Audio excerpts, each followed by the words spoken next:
Quero, meus irmãos, aproveitando o tempo, já convidá-los para uma leitura no livro dos Atos dos Apóstolos, capítulo 2.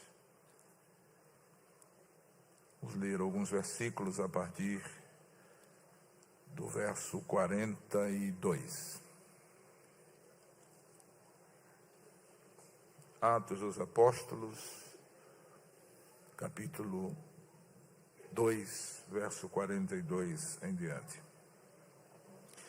A palavra do Senhor diz assim: E perseveravam na doutrina dos apóstolos, e na comunhão, e no partir do pão, e nas orações. Em cada alma havia temor, e muitas maravilhas e sinais se faziam pelos apóstolos. Todos os que criam estavam juntos e tinham tudo em comum. Vendiam suas propriedades e fazendas e repartiam com todos, segundo cada um tinha necessidade. E perseverando unânimes todos os dias no templo, e partindo o pão em casa, comiam juntos com alegria e singeleza de coração, louvando a Deus e caindo na graça de todo o povo. E todos os dias acrescentava o Senhor à igreja aqueles que se haviam de salvar.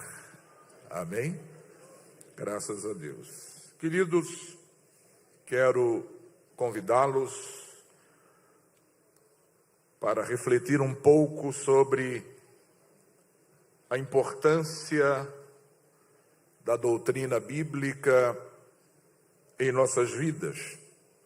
Este convite estende-se aos milhares de pessoas evangélicas e não evangélicas que neste momento nos acompanham através das mídias da igreja, a quem enviamos uma calorosa saudação em nome do nosso pastor, do pastor da igreja, e deixamos consignado aqui que a Igreja Evangélica Assembleia de Deus em Pernambuco tem uma enorme satisfação em tê-los conosco, acompanhando o trabalho de doutrina, o culto de doutrina, através das plataformas digitais utilizadas pela igreja.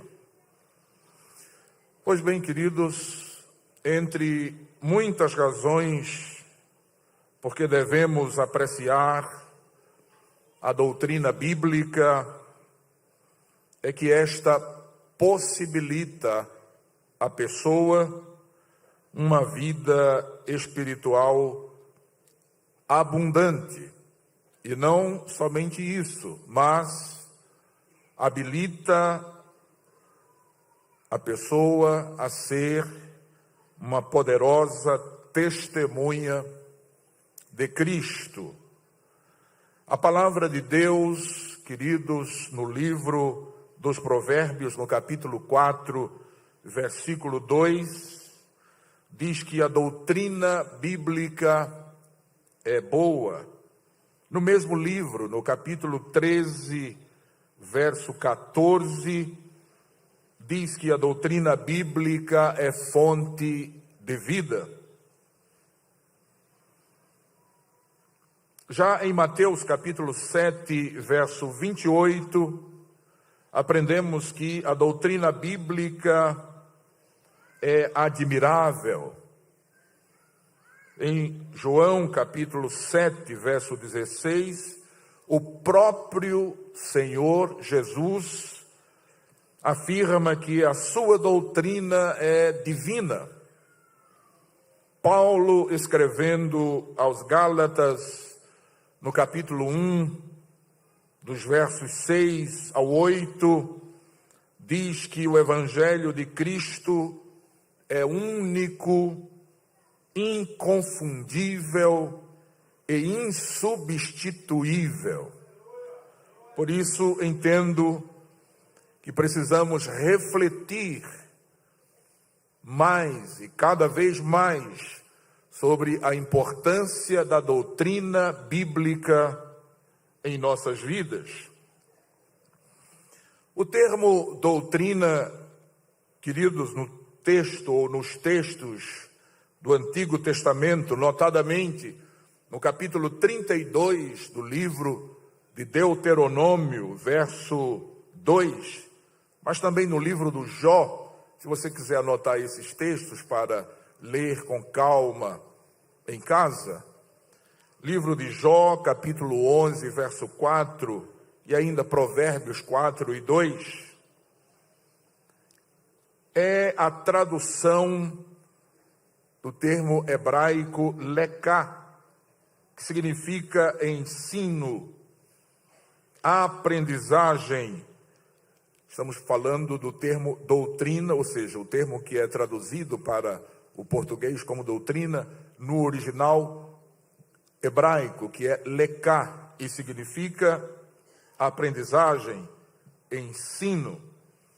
Nas páginas do Novo Testamento, a palavra grega empregada e traduzida como doutrina é didaquê, cujo sentido é instrução, ensino ou mesmo doutrina. O apóstolo Paulo também usou este termo diversas vezes, referindo-se ao conjunto de ensinos e crenças que compõem a pregação cristã, ou compunham a pregação cristã primitiva.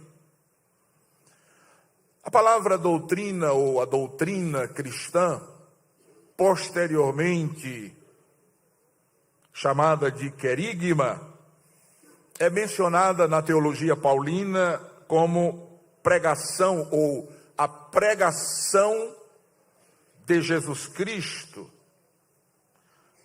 conforme a revelação do mistério que desde tempos eternos esteve oculto. Paulo fala disso lá no capítulo 16 da carta aos Romanos, e também escrevendo aos Coríntios, no capítulo 1, verso 21, e em outras passagens também da Bíblia.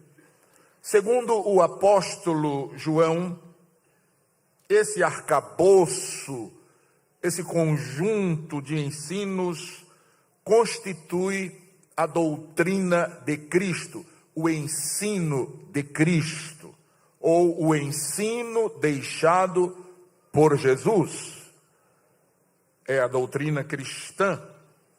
Isso está lá em segunda carta de João, capítulo 1, verso 9.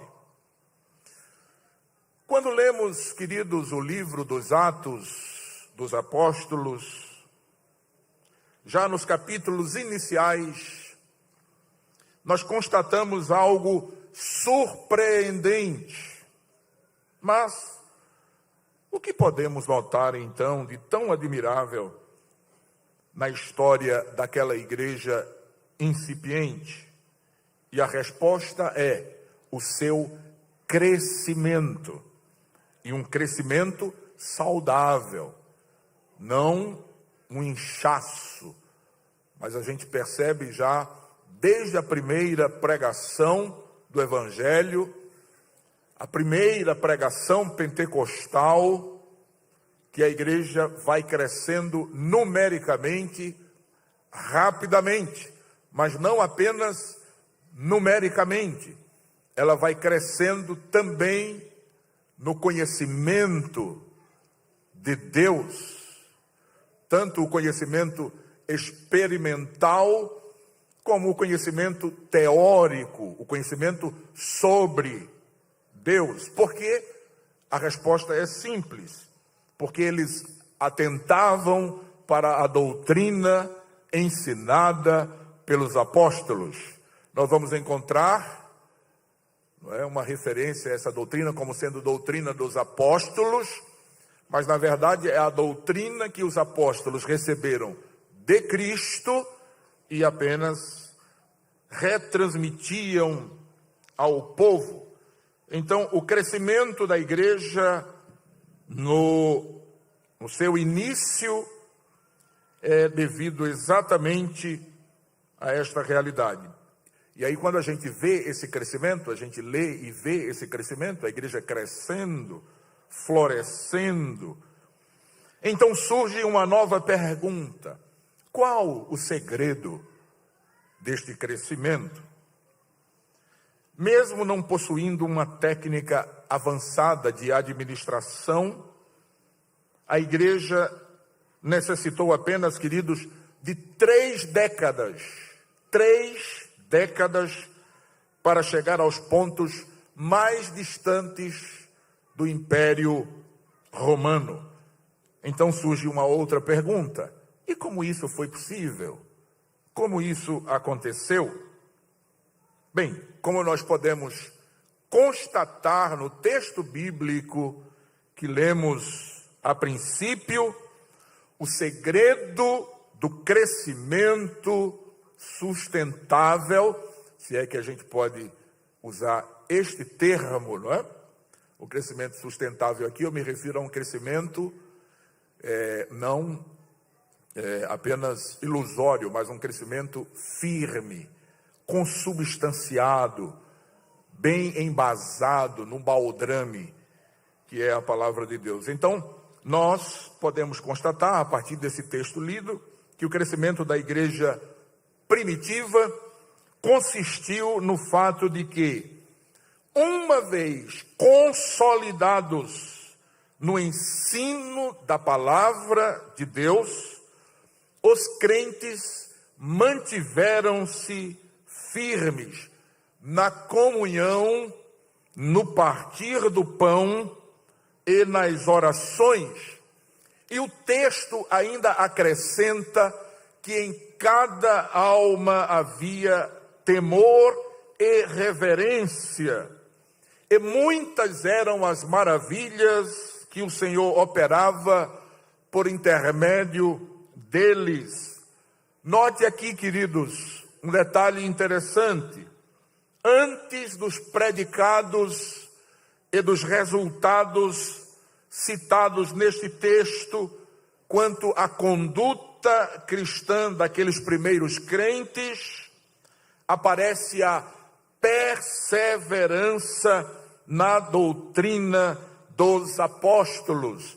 É isso o que diz o verso 42 do texto que lemos: e perseveravam na doutrina dos apóstolos. Ou seja, a comunhão, o compartilhar do pão, as orações, o temor nos corações, as maravilhas, os sinais, etc.,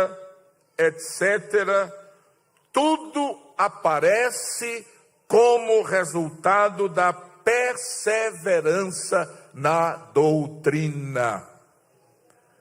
Então, perseverar na doutrina é o segredo para o sucesso do ponto de vista bíblico para a igreja de Cristo, não é?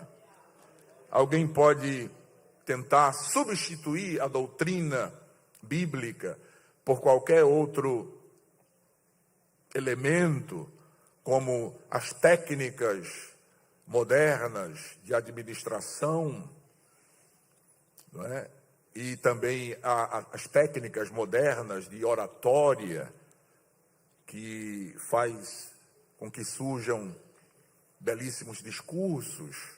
Nada disso vai substituir a doutrina bíblica, a doutrina cristã. Sabe, e ao contrário do que dizem alguns críticos da Bíblia, a igreja primitiva não era uma igreja movida apenas por sentimentos, ou seja, não era uma igreja piegas, nem emocional. A igreja cristã primitiva era uma igreja bíblica, teologicamente embasada, cristocêntrica, e ainda por cima era cheia do Espírito Santo. A gente vê que aparecem em nossos dias muitos movimentos chamados de igrejas, que são movimentos que não têm consubstância nas Escrituras, não tem a Bíblia, a doutrina cristã como base. As pessoas desses movimentos desconhecem as doutrinas mais elementares da fé cristã e vivem apenas de movimentos, de pulos, de rodopios, de gritos, de histerias e coisas parecidas. Mas isso não tem nada a ver com a igreja de Cristo. A verdadeira igreja de Cristo, ela é embasada na palavra de Deus. Ela tem a palavra de Deus como o ponto de partida, como o baldrame seguro. Então, por essa razão, eu os convidei, não só os que estão aqui presentes, mas os que estão através das nossas plataformas digitais, para a gente, claro, com a ajuda indispensável do Espírito Santo, porque eu sou 100% dependente do Espírito Santo. Eu disse 100%. Se tirar o Espírito Santo, é zero. Não tem mais nada, não é? É zero. Mas como eu creio que o Espírito Santo está aqui e ele vai nos ajudar esta noite, eu quero convidá-los a refletir um pouco sobre a importância da doutrina bíblica para as nossas vidas. Se você me compreende, diga amém. Amém. Ok. Mas o que é a doutrina bíblica? Se ela é tão importante para nós, enquanto igreja, tanto do ponto de vista individual, porque cada um de nós somos parte integrantes da igreja, nós compomos a igreja, não é? Então, individualmente, a gente pode dizer também, eu sou igreja, eu participo da igreja. Não que a gente é o todo, não é? A gente participa do corpo de Cristo, que é a igreja. Então, para que possamos viver uma vida cristã autêntica, porque isso é o que interessa para nós, não é? Não interessa apenas ter o nome de cristão, ou de crente, ou de discípulo de Cristo, qualquer nome assim. O nome é muito fácil adquirir, qualquer pessoa pode se dizer cristã. Aliás, o próprio IBGE diz que 87% dos brasileiros são cristãos. Gente, isso não pode ser verdade, porque se 87% dos brasileiros fossem cristãos, esse país seria um pedaço do céu.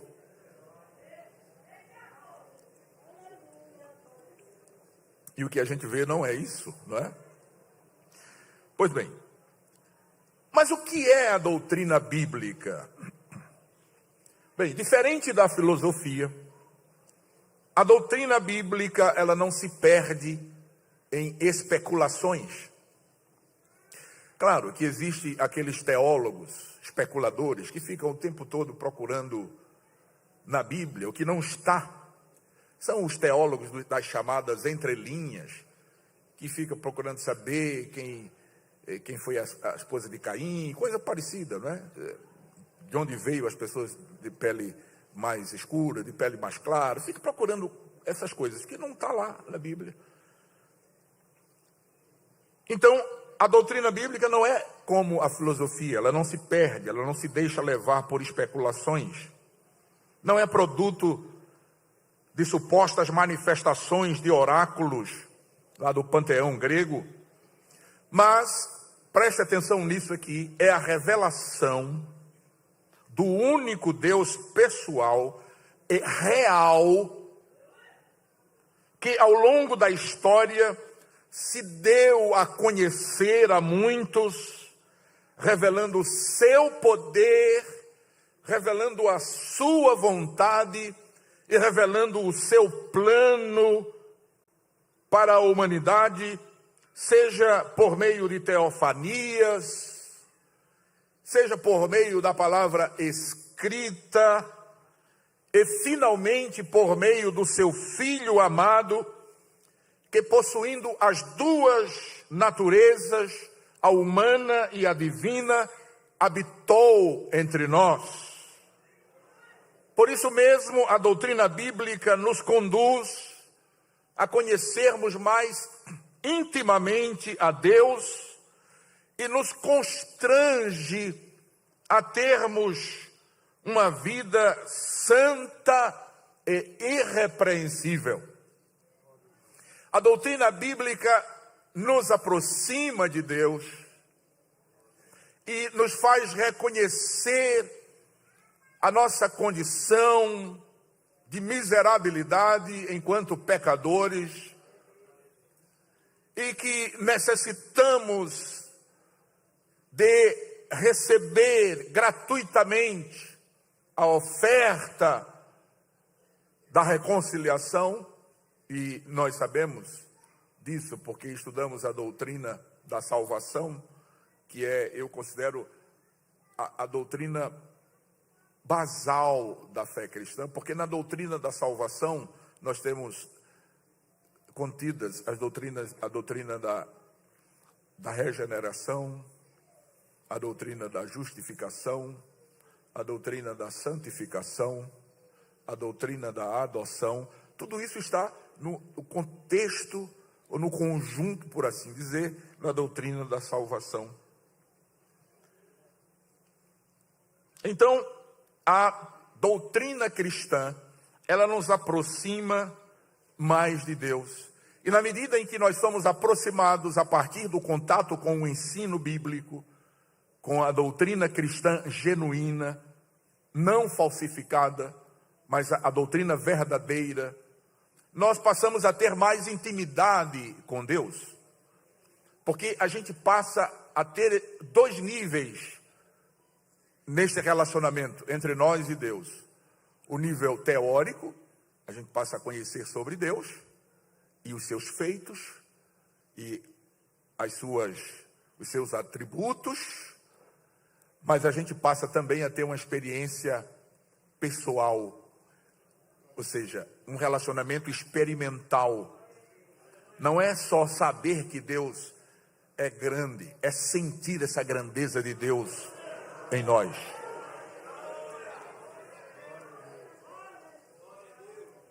Há alguns anos, isso fazem mais ou menos 30 anos, eu fui incumbido, pela graça de Deus, cooperava com o pastor numa determinada localidade aqui no Recife, e o ministro que era responsável ali pelo trabalho, respondia ao pastor presidente pelo trabalho, me deu uma missão.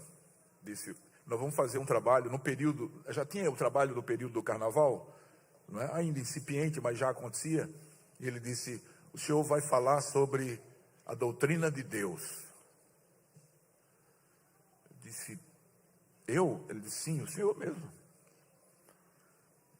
E eu disse: tá bom, é uma determinação, eu vou cumprir. Mas aí, quando eu saí dali, eu fui para casa e dizendo a Deus: meu Deus, eu vou dizer o que a respeito do senhor? O que é que eu vou falar a respeito do senhor? Eu não tenho condições. Falar sobre Deus? O que é que eu faço? Então, eu dei meu jeito, fui numa livraria, eu já tinha algumas obras, aí fui numa livraria, comprei mais uns papelzinhos lá, uns livros, e levei para casa. E eu sempre gostei de estudar à noite, de madrugada, e eu deixei todo mundo se deitar, e me arrumei lá na mesa, botei os livros ali, a Bíblia, e comecei a estudar. E comecei a orar e pedir a Deus: meu Deus, eu vou falar o que a seu respeito? E me veio assim o sentimento de falar sobre os atributos de Deus. E eu comecei a estudar sobre os atributos de Deus. Os atributos comunicáveis, os atributos incomunicáveis. Os comunicáveis são aqueles atributos que ele divide com a gente. Por exemplo, a santidade é um atributo divino que Ele quer ver em nós também. Amém, queridos? A fidelidade. Agora, tem atributos que só pertencem a Ele, aí não adianta, não é? Porque é só dele. E aí eu comecei a estudar esses atributos, e eu sozinho, na sala, na mesa, estudando, e a noite foi passando, e quando deu assim, mais ou menos 2:30 para 3 horas da manhã, eu comecei a sentir um misto, assim, um sentimento de temor e de profundo respeito e de alegria ao mesmo tempo, porque quando eu comecei a estudar os atributos de Deus, eu comecei minguando assim, murchando, e Deus começou crescendo na minha frente assim, crescendo. E quando eu me dei conta, era quase 3 horas da manhã, eu segurei na mesa assim, disse: meu Deus, eu vou morrer. Como tu és grande, Senhor.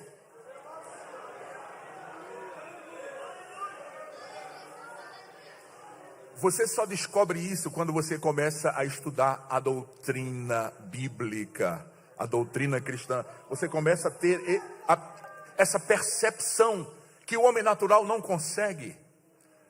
Você diz que Deus é grande, e as pessoas não têm a menor ideia da grandeza de Deus. Irmãos, Deus é mais do que o que a gente possa imaginar.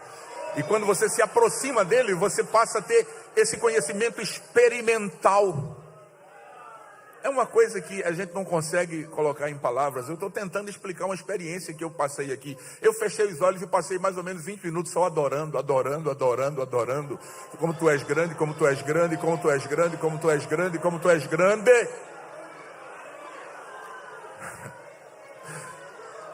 E no dia seguinte, era o dia que eu estava escalado para falar, não é?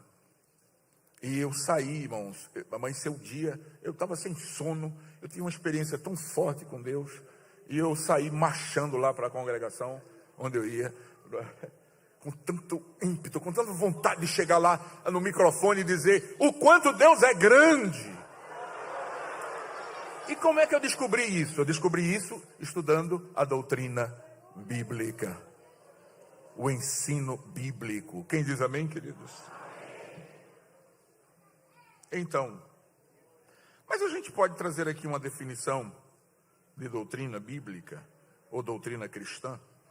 Doutrina cristã é o conjunto de princípios que, tendo como base única as Sagradas Escrituras, orienta o nosso relacionamento com Deus, com a igreja e com os nossos semelhantes.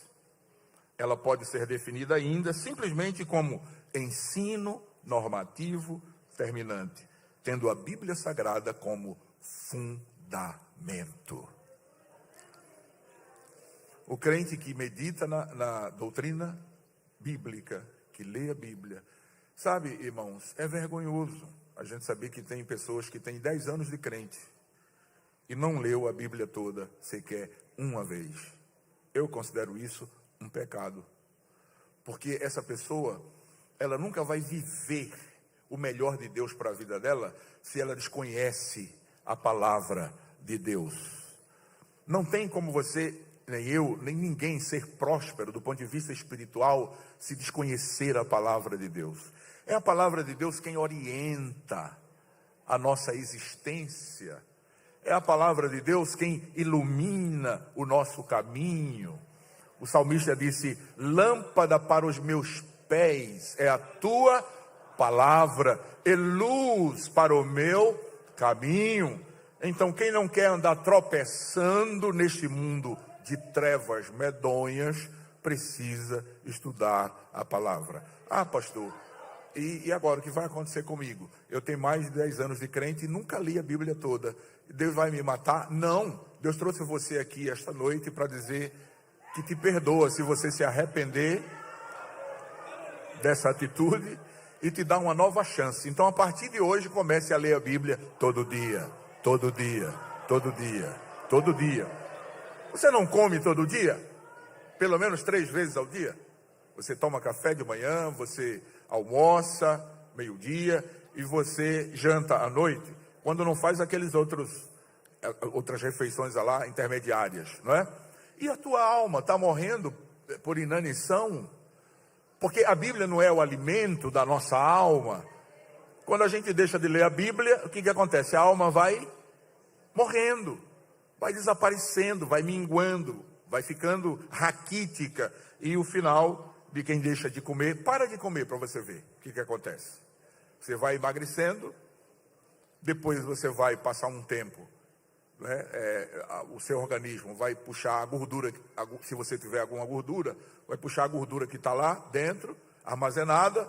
Depois, quando acabar essa gordura, vai ficar pele e osso, e depois você vai dar o último suspiro e vai para o sítio de Amaro. É assim que acontece se a pessoa deixar sem comer, ou ficar sem comer. E espiritualmente, o que acontece com um crente que deixa de ler a Bíblia, deixa de vir ao culto de doutrina, deixa de estar na escola dominical, deixa de ouvir a mensagem da palavra de Deus? Ele vai ficando raquítico. Se ele tiver alguma gordurinha lá guardada, lá do começo, porque quando é novo convertido é assim, né? Quer ler a Bíblia, não falta culto, sempre está na igreja e tal. Aí às vezes guarda uma gordurinha lá do começo, aí vai aquela gordurinha, vai comendo, se acabando, daqui a pouco ele está morto e não percebe. Então a definição que nós apresentamos é: doutrina cristã é o conjunto de princípios que, tendo como base unicamente as Sagradas Escrituras, orienta o nosso relacionamento com Deus e com a igreja e com os nossos semelhantes. Como é que nós devemos viver neste mundo? Como é que nós devemos nos relacionar uns com os outros, enquanto igreja de Cristo? Está lá na Bíblia. Como é que eu devo me portar enquanto ser humano, enquanto pessoa que vive numa sociedade, inserido numa sociedade? Está lá na Bíblia. A Bíblia tem orientação para tudo isso. Bom, qual o objetivo da doutrina bíblica? Eu poderia citar muitos objetivos aqui, mas eu diria que o principal objetivo da doutrina bíblica é proporcionar o conhecimento sobre a pessoa de Deus e do seu plano para a sua criação, incluindo a redenção do homem pecador.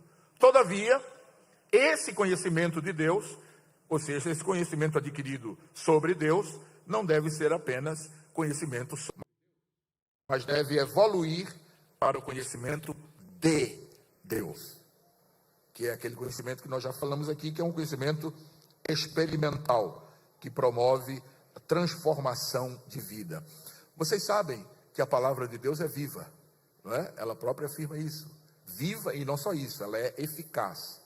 Quando você está lendo a Bíblia compenetrado, com total atenção, o texto, irmão, parece saltar. Eu perdi as contas das vezes que eu amanhecia o dia sem perceber que passei a noite lendo.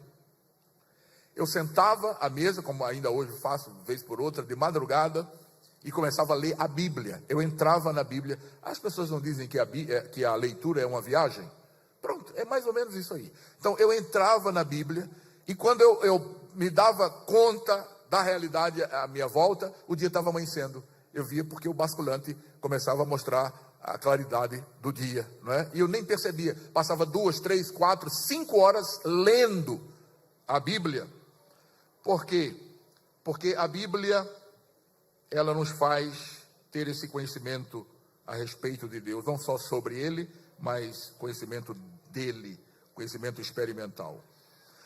O povo de Israel, queridos, caiu em apostasia por não conhecer o Senhor. Mas por que é que eles não conheciam o Senhor? Está lá em Oséias 4 e 6, o profeta Oséias diz: o meu povo foi destruído. Por quê? Porque lhe faltou o conhecimento. Quem lê a Bíblia, quem conhece a Bíblia, quem é alimentado pela doutrina bíblica, pela doutrina cristã, não teme a nada, porque sabe, conhece quem é o seu Deus e do que ele é capaz. A doutrina bíblica, nós estamos falando do objetivo ainda, queridos, visa a perfeição moral e espiritual do homem. Num mundo sem referências, como a gente vive, este mundo que a gente vive, nós não temos, irmãos, aí no mundo referências, referência moral, não é? Referência espiritual, referência de caráter. O que a gente vê no mundo, irmãos, é uma completa perversão dos valores. Então, no mundo desse, nós precisamos da doutrina bíblica para nortear a nossa existência. Escrevendo ao jovem pastor Timóteo, o apóstolo Paulo é mais do que claro quando exorta-o dizendo: toda a escritura divinamente inspirada é proveitosa para ensinar, para redarguir. Você sabe o que significa a palavra redarguir? Significa argumentar ou responder com argumentação sólida, consistente, não é? Você saberia responder a razão da tua fé a quem te perguntasse? Você tem dificuldade para dizer por que você é crente? Por que você crê naquilo que você crê? Talvez seja a falta de conhecimento da doutrina, da palavra de Deus. Então Paulo diz, escrevendo a Timóteo: toda a escritura divinamente inspirada é proveitosa para ensinar, para redarguir, para corrigir, para instruir em justiça, para que o homem de Deus, e aqui, claro, vale para a mulher também, pode ser aplicado para a mulher também, seja perfeito e perfeitamente instruído para toda boa obra.